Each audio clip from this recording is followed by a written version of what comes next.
गरीबों के लिए अगर अच्छा भोजन मिलता है तो इससे बड़ी क्या बात हो सकती है। ठीक है, छोड़ दीजिए। मैडम इधर से आ जाइए।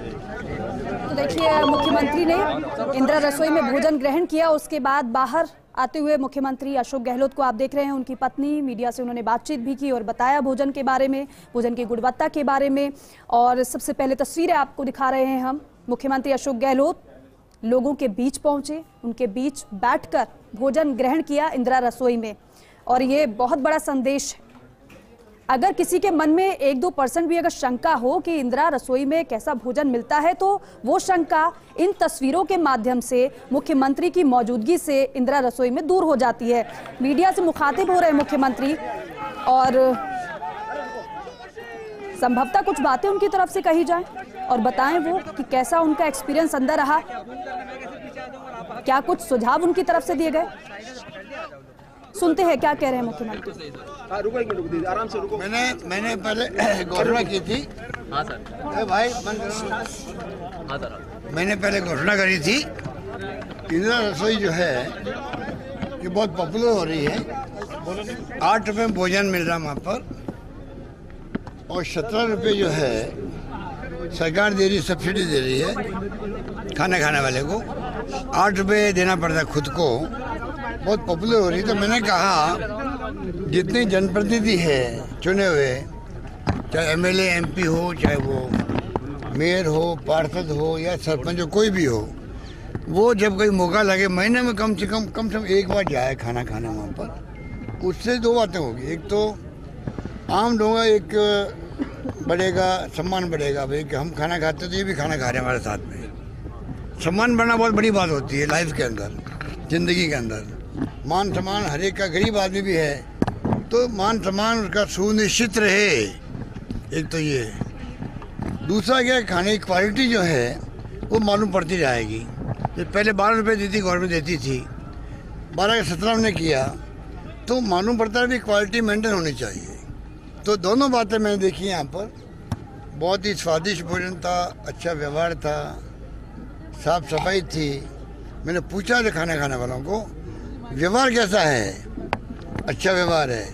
खाना खिलाते हुए आपको जो खाना खिलाने वाले हैं वो मुस्कुरा के खिलाते हैं या मुंह चढ़ा के खिलाते हैं, वो भी उन्होंने कहा नहीं साहब, बहुत ही जैसे आप मुस्कुरा रहे हो वैसे वो भी मुस्कुराते हैं। तो मुझे बड़ा अच्छा लगा कि जो मेरा सपना है, जो मेरी भावना है, उसी के अनुरूप ये आपकी जल महल की जो इंदिरा रसोई है, इसके प्रबंधकों के मैंने सुना ये खाना जो है, सब्जियाँ ये आपकी है ऑर्गेनिक है। ये बहुत बड़ी बात है, वो सब जगह संभव नहीं हो सकता है। इनकी खुद की गौशाला है प्रबंधकों की, इसलिए वहाँ गौशाला जहाँ है वहाँ पर बड़े एरिया में सब्जियाँ उगा रखी है ऑर्गेनिक की सब्जियों के साथ खाना खिलाना बहुत बड़ी बात है। मैं प्रबंधकों को साधुवाद देता हूँ, बधाई देता हूँ और पूरे प्रदेशवासियों को आह्वान करूँगा, गरीब के लिए जो कुछ भी संभव हो हर एक व्यक्ति को करना चाहिए। कोरोना काल में मैंने बहुत शानदार प्रबंधन किया था, तब भी हमने कहा कोई भूखा नहीं सोना चाहिए। सब लोग घरों में बंद थे। मुझे कहते हुए घर है कि कोई भूखा नहीं सोया। सब ने एक दूसरे की इमदाद करी, मदद करी, सूखी सामग्री हो या खाना पका दिया हो। खाना पहुंचाने में बड़ा डर लगता था उस वक्त लोगों को, पता नहीं मेरे खुद को कोरोना नहीं हो जाए। तब भी लोग खाना पहुंचाने गए। नर्सेज ने, डॉक्टर ने अच्छा काम किया, पुलिस कांस्टेबल ने खाना पहुंचाया। कहने का मतलब पूरे प्रदेशवासियों ने जो उस वक्त में आगे काम किया उसको मैं कभी जिंदगी में भूल नहीं सकता। मुझे अच्छा लगता है। सर, आरएसएस का एक बयान आया कल दत्तात्रेय होसबले का कि जनसंख्या नियंत्रण को लेकर एक परमानेंट कानून बन जाना चाहिए। और दूसरा, विश्व हिंदू परिषद ने भी कल कहा कि जो क्रिश्चियनिटी में कन्वर्ट हुए हिंदू उनको रिजर्वेशन के बेनिफिट से बाहर निकाल देना चाहिए। इस पर आपकी प्रतिक्रिया? देखिए, वो उनके बयान बदलते रहते हैं। उनको चाहिए चिंतन करे, मनन करे। हालात जो देश में हो गए हैं, तनाव के, हिंसा के, असहमति कोई सहन नहीं कर रहा है। सरकारें जो बीजेपी की हैं, आलोचना से उनको बहुत चिढ़ है। अपने में बदलाव लाए। ये मुल्क जो है प्यार से, मोहब्बत से, भाईचारे, सद्भावना से ज़िंदगी जिए। उसमें हम सरकार में बैठे किसी पार्टी लोग हों, उनकी भूमिका है कि हम सुनिश्चित करें कोई हिंसा को बर्दाश्त नहीं करेंगे। सब आपस में हर धर्म, हर जाति के लोग हर भाषा बोलने वाले लोग, हर वर्ग के लोग आपस में भाई भाई की तरह रहे। अभी हर्षबोले साहब का और मोहन भागवत मैंने बयान देखा है, जो राहुल गांधी की जो यात्रा है उसमें महंगाई बेरोजगारी के साथ में यही बात है, प्यार मोहब्बत भाईचारे की बात वो करते हैं, इंसानी होनी चाहिए। मैंने पहली बार देखा है उनके मुंह से भी इस तरह की भावना निकली है। तो मैं उम्मीद करता हूं कि वो भावना जो उनकी है वो मोदी जी तक पहुंचेगी, वो भावना गृह मंत्री अमित शाह जी तक पहुंचेगी और पहुंची भी होगी।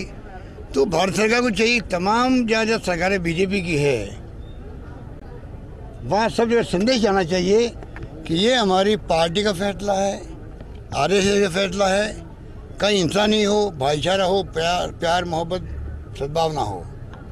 ये मैं समझता हूँ कि ये सबसे बड़ी ड्यूटी है, क्योंकि जो लोग ज़िंदगी में जीते हैं डर के मारे गलियों में मॉलों में कि भाई बहुत बड़ा दुराव हो गया है, डिस्टेंस बढ़ गई है, तनाव आपस के अंदर दो जातियों दो धर्म के बीच में, उनकी हालत बहुत ख़राब होती है। तो मेरा मानना है कि इस बात में बदलाव आना चाहिए।